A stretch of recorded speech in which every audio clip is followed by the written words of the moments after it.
இயேசு பிரியமானவர்களே, இந்த காணொளி பார்க்கிற உங்கள் ஒவ்வொருவரையும் வல்லமையா நற்கருணை ஆண்டவர் நிறைவாய் ஆசீர்வதிக்கிறார். ஆண்டவர் கிருபை வல்லமையை ஆசீர்வாதத்தை உங்கள் வாழ்க்கையில இன்றே அறுவடை செய்வீர்கள்.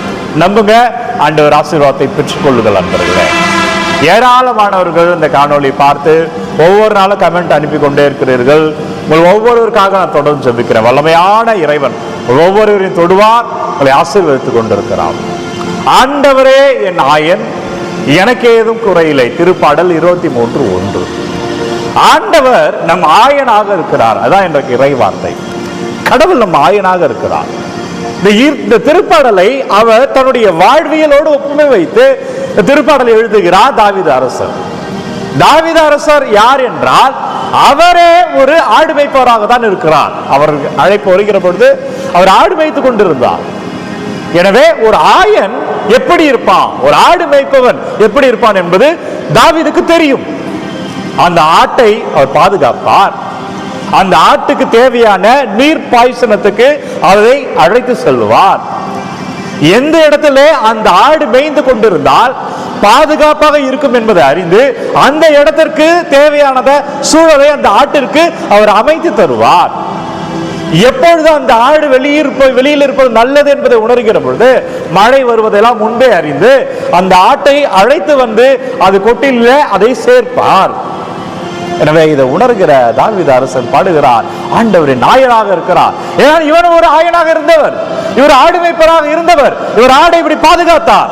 அப்போ பார்க்கிறார், இவர் ஆபத்து வேலையில தாவீது ஆபத்தில் இருக்கிற போது இந்த ஆண்டவர் பாதுகாக்கிறார். இந்த ஆண்டவர் அரணா இருக்கிறார். இந்த ஆண்டவர் தேவையானதான் தந்து கொண்டே இருக்கிறார். எனவே எழுதுகிறார், ஆண்டவரே நாயன், எனக்கு ஏதும் குறையில்லை. ஆண்டவர் உங்க ஆயனா இருந்தோம் நண்பர்களே, ஒரு குறையே இருக்காது.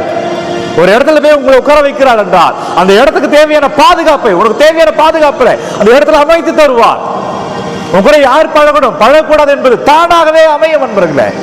இறை பிள்ளைகளுக்கு, ஆண்டவர் பயந்திருக்கிற பிள்ளைகளுக்கு தானாகவே அமையும். அதான் பாடுகிறார், ஆண்டவரே நாயராக இருப்பதால் எனக்கு ஏது குறை இல்லை. இன்னைக்கு ஏராளமான குறைகள் உண்டு நம்ம வாழ்க்கையில, ஏராளமான கஷ்டங்கள் உண்டு நம்ம வாழ்க்கையில.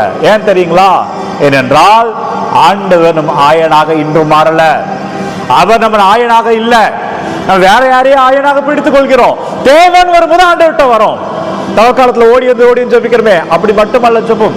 இது ஒவ்வொரு நாளுமே ஜெபிக்கிறோம். தவக்காலம் இருந்தாலும் இல்லை என்றாலும் அந்த ஜெபமானது இருக்கணும் நண்பர்களே. அப்பதான் அவர் என்னுடைய ஆயன். என் தேவை, நான் ஜாலியா இருப்பேன், என் வாழ்க்கையில எப்படி வேணா இருப்பேன், தான் தோண்டித்தனமாக இருப்பேன். ஆனா பிரச்சனை வரும்போது ஆண்டவர்கிட்ட வரேன். அது அல்ல, நான் என்றுமே ஆண்டவரோடு தான் இருப்பேன். இந்த உலகத்துல சென்று மகிழ்ச்சியா வாழ்வேன். நான் எப்பொழுதுமே ஆண்டவரோடு தான் இருப்பேன். இந்த உலகத்தை நீதிக்காக போராடுவேன். நான் எப்பொழுதும் ஆண்டவருக்காக தான் இருப்பேன். என் குடும்பத்துக்காக நான் நிற்பேன். அடுத்தவருக்கு தேவை என்றால் நிற்பேன். அதுதான் கிறிஸ்துவம். எனவே ஆண்டவர் நம் ஆயனாக இருக்கிற பொழுது ஒரு ஆசீர்வாதம். அதுதான் நண்பர்களே, இன்றைக்கு தவ காலத்துல ஆண்டவரை நாயனா இருக்கிறாரா யோசிச்சு பார்க்கணும். நம்ம ஒவ்வொருவரும் நம்ம வாழ்க்கையில யோசிச்சு பார்க்கணும், ஆண்டவர் என் நாயனாக இருக்கிறாரா, ஆண்டவர் நம்முடைய ஆயனா இருக்கிறாரா இல்லையா, இல்ல வேறு யாராவது வாழ்க்கையில ஆண்டவரை விட முக்கியமானவர்கள் இருக்கிறார்களா? எப்படி பார்ப்பது என்றால், வீட்டுல பாருங்க, உதாரணத்துக்கு ஒரு அப்பா அம்மாவுக்கு செல்ல பிள்ளைகள் இருப்பார்கள். எதுக்காக அந்த செல்ல பிள்ளைகள் கடைசி பிள்ளையா இருக்கும், அதனால செல்ல பிள்ளைகளாக இருப்பார்கள். இல்ல அந்த பிள்ளைகளுக்கு ஏதாவது குறைகள் இருக்கும், அதனால நல்லா பாதுகாக்கணும், இந்த மற்ற பிள்ளைங்க மாதிரி இந்த பிள்ளைங்க இல்லை என்று அதிகமாக அன்பு காட்டுவார்கள். அவர்களுக்கு அதிக நேரத்தை கொடுக்க, எல்லா குழந்தையும் அன்பு செய்வாங்க, ஆனா அதற்கு அந்த செல்ல குழந்தைக்கு அதிக நேரத்தை கொடுக்க பார்ப்பார்கள். ஏனென்றால் அந்த குழந்தைகள் தேவையாக இருக்கும், அதை தாயோ தந்தையோ அறிந்து செயல்படுவார். அது போலதான் ஆண்டவருடைய பிரையாரிட்டியா இருந்தா, உனக்கு ஆண்டவர் முக்கியமாக இருந்தா, ஆண்டவருடைய நேரங்களை அவருக்கு தான் நீ கொடுப்ப. இல்ல ஃபாதர், நான் கோயிலுக்கு போவேன், ஆனா ஒரு 3 வாரமா போல, ஏன்னா என் பிசினஸ்க்காக அங்க போயிட்டேன். நீ பிசினஸ்க்காக அங்க போனாலும் அங்க ஒரு கோயில் இருந்துக்கும், நீ போனா போயிருக்கலாம். என் பையனை நல்லதான் ஃபாதர், எக்ஸாம் டைம் ஃபாதர், அதனாலதான் கோயிலுக்கு அனுப்புறது இல்ல. எக்ஸாம் நேரம் இருந்தாலும் நீ ஆண்டவர்கிட்ட போயிட்டு போ, ஆண்டவர் தூதர்களும் கூட அனுப்புவாருன்னு சொல்லலாம்.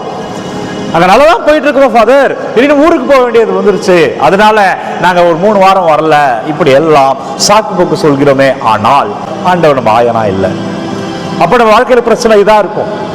தன்னுடைய பிள்ளை செல்ல பிள்ளையா இருக்கிறதுனா பிள்ளைக்கு தேவை என்ற உடனே அந்த தாயோ தந்தையோ அது பிள்ளையோடு இருக்கதான் முற்படுவார். அப்போ உனக்கு ஆண்டவர் தேவை என்றால் நீ ஏன் ஆண்டவர் நேரத்தை இன்னொருத்தருக்கு கொடுக்குற? ஆண்டவர் நேரத்தை ஏன் கம்பெனி கொடுக்குற? ஆண்டவர் நேரத்தை ஏன் டியூஷன் கொடுக்குற? ஆண்டவர் நேரத்தை தான் வேற எதுக்காக கொடுக்குற? எனவே பிரியமானவர்களே, ஆண்டவர் நேரத்தை நீ கொடுக்கிறாயா இல்லையா என்று பார். அப்படி நீ கொடுக்கலனா நீ இன்னும் ஆண்டவருக்குள்ள வரலன்னு அர்த்தம். அவர் ஒரு நாயனாக இல்லைன்னு அர்த்தம். அதாவது பிரச்சனை ஃபேஸ் பண்ண முடியல, கவலைகள் வருகிற போது துவண்டு போற, சவால்கள் வருகிற போது அதை எதிர்த்து நிற்க திராணி இல்லாமல் இருக்கிறாய். எனவே அவரை ஆயனாக ஏற்றுக்கொள்வோம். இன்னும் அவர்கிட்ட நெருங்கி வாங்கன்னு சொல்றேன், இன்னும் அவர்கிட்ட நெருங்கி வருவோம் சொல்கிறேன். வல்லமையான இறைக்கிருபையிலே அபிஷேகத்தை, ஆசீர்வாதத்தை பார்ப்பீர்கள். செபிப்போம். அப்பா, நன்றி ஆண்டவரே, எங்கள் ஆயனாய் நீ இருக்கிறேன் என்று சொல்லுகிற நன்றி ஆண்டவரே. இன்னும் அதிகமாக உங்களை தேடி வரேன், இன்னும் அதிகமாக உங்களுடைய ஆசீர்வாதத்தை பெற்றுக்கொள்ள எங்களை வழி நடத்துங்க, எங்களை ஆசீர்வதிங்க. என்னவெல்லாம் விண்ணப்பங்கள் அனுப்புகிறார்களோ, இன்றைக்கு என்னவெல்லாம் தேவைகள் அனுப்பி கொண்டிருக்கிறார்கள் உங்கள் பாதத்தில் வைக்கிறேன். அப்பா, நீங்க தொடுங்க, வழி நடத்துங்க. ஆண்டவர் இயேசுவின் பெயரிலே வல்லமையிலே வாழ்வீர்கள், ஆசீர்வாதமா இருப்பீங்க. வல்லமையான நற்கருணை ஆண்டவர் பெயரிலே அபிஷேகத்தை காண்பீர்கள். ஒவ்வொரு நாளும் விடியற் காலை 3 மணிக்கு இந்த ஆராதனை வழங்கி கொண்டிருக்கிறேன். யாருக்கு தேவைன்னு நீங்க நினைக்கிறீர்களோ அவர்களோடு பகிர்ந்து கொள்ளுங்க. நிறைய பேர் கமெண்ட்ல அனுப்பி கொண்டே இருக்கிறீர்கள். உங்களுக்காக நான் தொடர்ந்து செபிக்கிறேன். ஆண்டவருடைய ஆசீர்வாதத்தை நீங்கள் நிறைவாய் பெற்றுக்கொள்ளுங்கள். அன்பர்களே, God bless you. Have a nice day.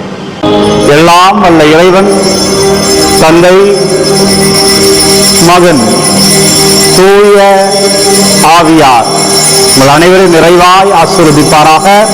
ஆண்டவர் இயேசு சாமியின் பெயரில் இன்றைக்கு மகிழ்ச்சியாய் வாழ்வீர்கள், ஆசீர்வாதங்களை பார்ப்பீர்கள். இறைவன் உங்களோடு வருகிறார். அன்பர்களே, இந்த காணொளி யாருக்கு தேவை என்று நினைக்கிறீர்களோ அவர்களோடு பகிர்ந்து கொள்ளுங்க. God bless you.